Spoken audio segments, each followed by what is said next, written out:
Se há uma coisa que o mundo aprendeu sobre a Ucrânia durante sua guerra com a Rússia, é que este país está cheio de surpresas. Ele não segue as regras usuais, nem adere aos padrões militares esperados. Em vez disso, ele inova. Ele abre caminhos. Ele faz as coisas de forma diferente, muitas vezes porque não tem outra escolha. Afinal, ele não tem o orçamento militar gigantesco, nem os vastos recursos que a Rússia possui. Por isso, teve que se adaptar a condições difíceis e restrições severas para conseguir sobreviver e ter sucesso no conflito até agora. Isso fica mais evidente na Força Aérea Ucraniana, que é, sem dúvida, uma das forças aéreas mais peculiares do planeta atualmente. De fato, enquanto muitas outras grandes potências militares ao redor do mundo focam em simplificar suas forças aéreas e padronizar suas frotas, a Ucrânia foi na direção oposta, desenvolvendo um ramo aéreo de suas forças armadas cada vez mais diverso e complexo. Nenhum outro país está fazendo isso, e à primeira vista, isso pode parecer uma decisão completamente insana, que desafia tanto a lógica quanto a razão.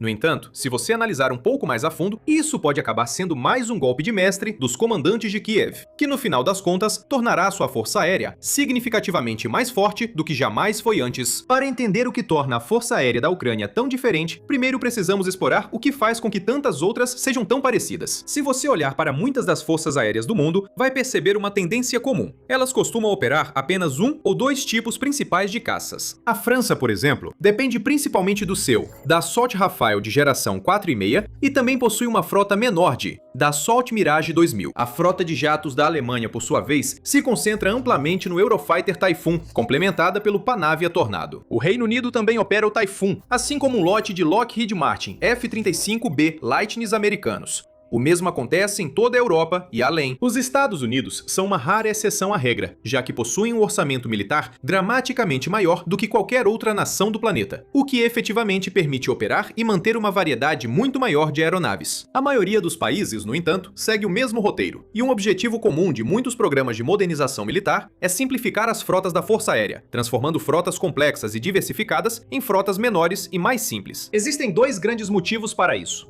custo e complexidade. Mesmo aeronaves de combate relativamente básicas ainda têm preços elevados, muitas vezes chegando a dezenas ou centenas de milhões de dólares por unidade. E elas não custam caro apenas para serem fabricadas, mas também para serem mantidas. Existem custos envolvidos no reparo e na substituição das muitas peças e componentes mecânicos complexos que compõem esses milagres da engenharia, por exemplo. Também existem custos relacionados à logística, cadeias de suprimentos e treinamento de pilotos. Quanto mais tipos diferentes de aeronaves um país opera, mais esses custos aumentam e as complexidades se multiplicam. Uma força que utiliza 3 aeronaves de combate muito diferentes, por exemplo, vai precisar ter programas de treinamento de pilotos exclusivos para cada uma delas, além de peças de reposição específicas para manter cada jato funcionando e pronto para ser utilizado sempre que necessário. Também existem complexidades estratégicas envolvidas com frotas diversas e complexas. Se os comandantes tiverem uma grande variedade de aeronaves para escolher, eles precisam avaliar continuamente os prós e contras de cada uma para decidir qual devem usar em cada situação. Se, no entanto, eles tiverem uma ou duas aeronaves multifunção à disposição, tudo se torna mais simples, barato e rápido. Esse também é um dos motivos pelos quais tantos dos jatos mais recentes, assim como aqueles que estão em desenvolvimento, são projetados para serem o mais flexíveis possível, capazes de assumir múltiplas funções e cumprir uma ampla variedade de tarefas. O F-35, por exemplo, é famoso por ser considerado o faz-tudo no mundo militar, capaz de alternar facilmente entre operações de combate a ar, missões de apoio terrestre e coleta de inteligência sob demanda. Isso não quer dizer que ainda não existam algumas forças armadas que operam uma mistura de caças, nem que não haja vantagens nessa abordagem. Diversificar uma frota pode ser uma decisão inteligente em certas circunstâncias, mas no geral, a maioria das grandes forças armadas está seguindo na mesma direção, buscando forças aéreas mais simples e enxutas, com menos tipos de caças do que tinham no passado. Vários membros da OTAN operam apenas um tipo de caça, por exemplo. Já a Ucrânia faz as coisas de forma extremamente diferente. Ela não opera apenas um ou dois tipos de caças de combate. Ela não opera nem mesmo apenas 3 ou 4. De acordo com os dados mais recentes, caminha para ter nada menos que 8 modelos diferentes de caças, projetados em 4 países diferentes. Quase nenhuma força aérea no mundo opera uma frota tão diversa e complicada, e não é difícil entender o motivo. Christoph Beggs, analista de aviação do Royal United Services Institute, explicou à Rádio Europa Livre, Rádio Liberdade, que a maioria das nações evita esse tipo de frota. Devido à perda comparativa de economia de escala e à necessidade de estabelecer treinamento e suporte abrangentes e acordos de manutenção para cada tipo de jato. Então, se ninguém mais faz isso, por que a Ucrânia faz? Bem, para entender isso, primeiro precisamos voltar no tempo e olhar para a história da Força Aérea Ucraniana até agora. Quando a União Soviética se dissolveu em 1991, a Ucrânia, na verdade, herdou uma das maiores frotas de aviões de guerra do mundo. Seu inventário incluía cerca de 2.000 aeronaves, incluindo modelos como os bombardeiros estratégicos Tu-160 e Tu-295, e centenas de caças da era soviética, como o MiG-29, Su-27 e Su-24. Essa vasta frota deu à Ucrânia a capacidade de realizar praticamente qualquer tipo de operação aérea de que pudesse precisar, até mesmo ataques estratégicos nucleares. Em 1994, no entanto, a Ucrânia concordou com o Memorando de Budapeste sobre garantias de segurança, concordando em entregar suas armas nucleares para a Rússia, que, em troca, concordou em respeitar a independência, soberania e fronteiras da Ucrânia. Como sabemos agora, a Rússia acabou se recusando a cumprir sua parte do acordo, mas, nos décadas de 90, Kiev tinha total confiança de que Moscou cumpriria o acordo. Assim, acreditando estar protegida de qualquer tipo de invasão ou ataque em grande escala, a Ucrânia começou a desmantelar sua frota aérea. Com o passar dos anos, ela desmontou, vendeu ou simplesmente transferiu centenas de aeronaves, incluindo desde bombardeiros até jatos, aviões de treinamento, aviões de transporte, aviões-tanque e helicópteros de ataque. Essas transições trouxeram milhões de dólares para o país, mas deixaram suas forças armadas drasticamente mal equipadas caso um conflito viesse a acontecer. Então, em 2014, a realidade da Ucrânia foi virada de cabeça para baixo quando forças especiais russas infiltraram o país e tomaram o controle da península da Crimeia. Isso aconteceu tão rapidamente, a Ucrânia teve pouco tempo para organizar qualquer tipo de reação. Mas um fato ficou dolorosamente claro. O Memorando de Budapeste havia sido violado, e Kiev já não podia mais contar com as garantias de segurança que haviam influenciado tantas de suas decisões militares até aquele momento. Logo após a anexação da Crimeia, a Força Aérea Ucraniana foi efetivamente reativada. Veteranos antigos foram trazidos de volta ao serviço, ensinando e treinando a próxima geração de pilotos na arte da guerra aérea. Enquanto isso, engenheiros começaram a restaurar, reparar e modernizar algumas dezenas dos jatos que estavam armazenados, como os Su-27 e MiG-29, que estavam em antigos depósitos militares, acumulando poeira há décadas. A Ucrânia também procurou nações aliadas para ajudá-la a se preparar para a possibilidade de guerra, enviando jovens pilotos para a Academia da Força Aérea da Noruega, em Trondheim, para aprimorar suas habilidades. Não era muito, mas era alguma coisa. E a Ucrânia também começou a investir em sistemas modernos de defesa aérea e drones, percebendo que se uma guerra realmente estourasse, sua força aérea sozinha não seria nem de longe suficiente para competir com a equivalente russa. Apesar desses esforços e melhorias, quando as forças russas cruzaram a fronteira com a Ucrânia em 13 de fevereiro de 2022, as forças de defesa de Kiev tinham apenas 120 aeronaves à disposição, e apenas um terço delas estava realmente utilizável, de acordo com o então comandante-chefe Valery Zaluzny. A Rússia, por sua vez, tinha mais de 4.000 aeronaves, além dos recursos e meios para fabricar centenas, se não milhares a mais. Era um completo desequilíbrio, e a Ucrânia logo percebeu que, se quisesse ter alguma chance de sobreviver à guerra, algo teria que mudar. Mas antes de explicarmos o que aconteceu em seguida, tem mais de onde isso veio. Então, se você está gostando do programa militar, não se esqueça de se inscrever. Agora, os primeiros confrontos da guerra entre Rússia e Ucrânia quase destruíram completamente a Força Aérea Ucraniana. De fato, nas primeiras horas do ataque em 24 de fevereiro de 2022, as forças russas atacaram especificamente os ativos e a infraestrutura da Força Aérea Ucraniana, bombardeando diversos aeródromos, bases e instalações de armazenamento de combustível. Felizmente para a Ucrânia, muitas de suas aeronaves já estavam no ar naquele momento, ou escondidas em outros locais, então conseguiram sobreviver. Ainda assim, os dias que se seguiram mostraram o quanto a Força Aérea Russa era mais forte. Os pilotos do Kremlin estavam realizando até 200 sortidas por dia. Enquanto isso, os pilotos de Kiev faziam cerca de 5 a 10 sortidas, já que lutavam para se virar com sua frota relativamente pequena, composta por 4 tipos de jatos soviéticos: o MiG-29, Su-24, Su-25 e Su-27. Os aliados da Ucrânia perceberam que a força aérea do país estava com os dias contados e entenderam que cabia a eles fazer algo a respeito. Então, eles começaram a analisar seus próprios estoques para identificar aeronaves úteis que poderiam enviar para Kiev. Ao longo de 2023, por exemplo, várias nações da Europa Central e Oriental enviaram alguns de seus próprios caças da era soviética para reforçar as forças da Ucrânia.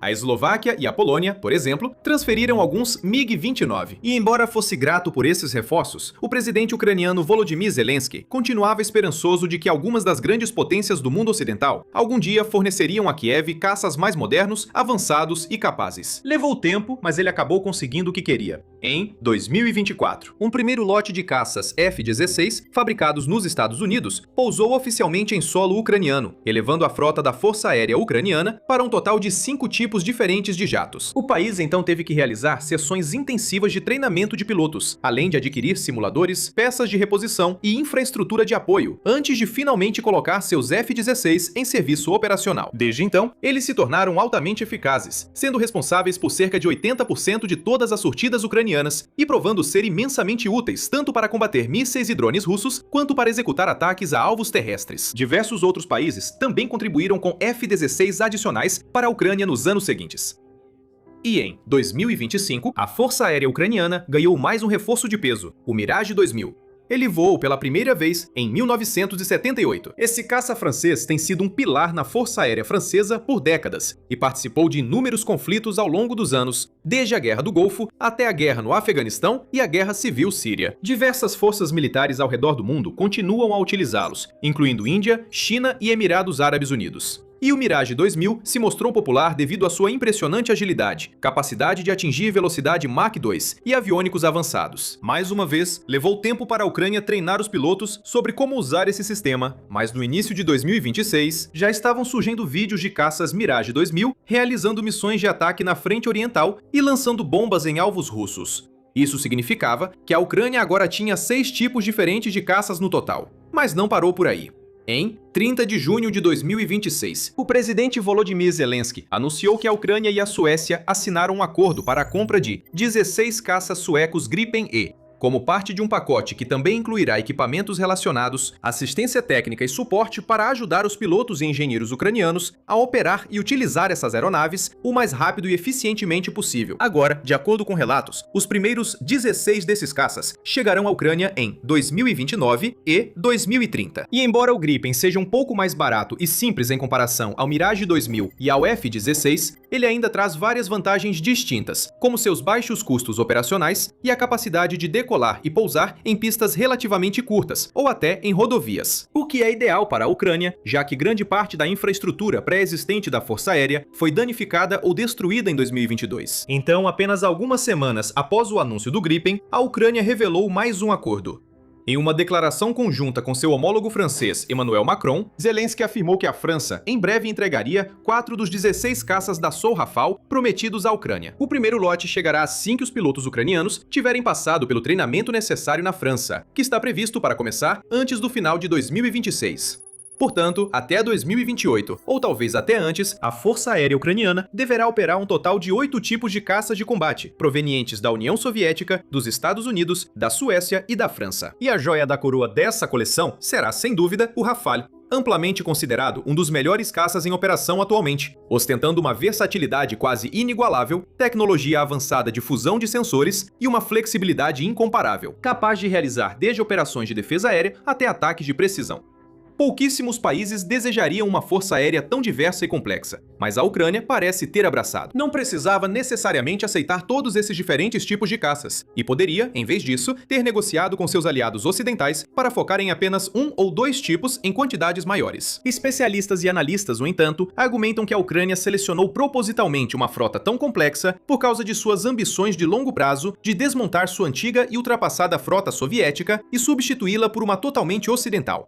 Como explica Christoph Beggs, a Ucrânia vai buscar substituir completamente sua antiga frota soviética e russa por aeronaves ocidentais. Assim, o número relativamente pequeno de Gripens e Rafales, que será introduzido nos próximos anos, vai, inicialmente, cobrir um período de transição, provavelmente acelerado, de treinamento e integração tática nos esquadrões. Em resumo, esses novos caças, na verdade, não estão complicando a vida da Ucrânia. Eles estão facilitando para que a Força Aérea do país prossiga com sua transição dos equipamentos soviéticos para substitutos ocidentais. E essa é uma transição que simplesmente precisa acontecer. A Ucrânia não pode continuar dependendo para sempre de caças soviéticos com décadas de uso. Não é só que essas aeronaves são mais antigas, mais lentas e mais fracas do que suas equivalentes ocidentais, também está se tornando cada vez mais difícil mantê-las. Porque quando a Rússia tomou a Crimeia em 2014, ela cortou o fornecimento de peças de reposição e outros recursos cruciais que a Força Aérea Ucraniana precisa para manter seus aviões no ar.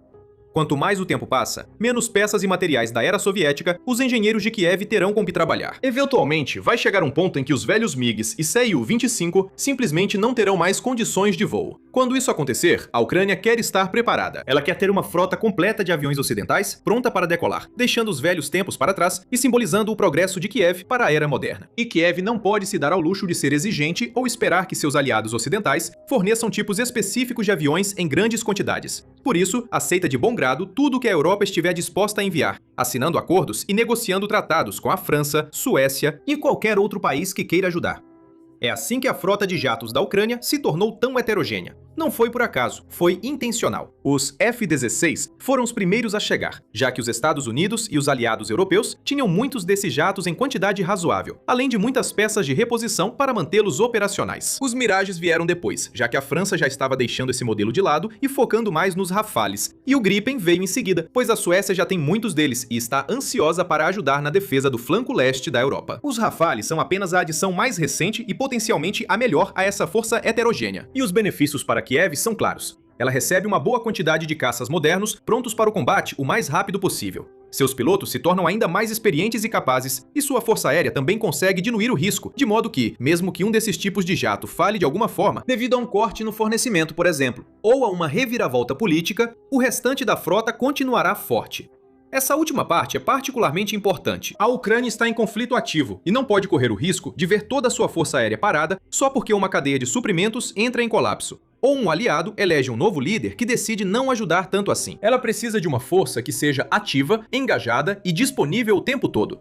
A diversidade torna isso possível. Claro, isso vem com ressalvas. É notoriamente difícil para os países manterem tantos tipos diferentes de aeronaves, e a Ucrânia precisa investir tempo, esforço e dinheiro para treinar seus pilotos e engenheiros a usarem e manterem cada novo jato antes que ele possa ser colocado em operação. No longo prazo, porém, fica claro que esse é um passo necessário na evolução militar do país, abrindo caminho para um futuro melhor e mais promissor para as Forças Aéreas Ucranianas. Um futuro que vai trazer de volta os dias de glória pós-soviéticos e ajudar não apenas a derrotar a Rússia, mas também a impedir quaisquer futuros ataques ou invasões ao seu território. E os aliados da Ucrânia não estão apenas fornecendo caças, eles também estão entregando diversos outros recursos importantes que estão transformando a dinâmica desta guerra. A Polônia, por exemplo, forneceu à Ucrânia um dos seus veículos blindados mais valiosos, sobre o qual você pode aprender tudo neste vídeo. Ou, para ver como o exército de drones da Ucrânia está ficando mais forte a cada dia, confira este vídeo sobre o novo interceptador Zirka. E por fim, não se esqueça de se inscrever no Programa Militar para mais notícias de última hora, análises e informações sobre a guerra entre Rússia e Ucrânia e outros conflitos ao redor do mundo.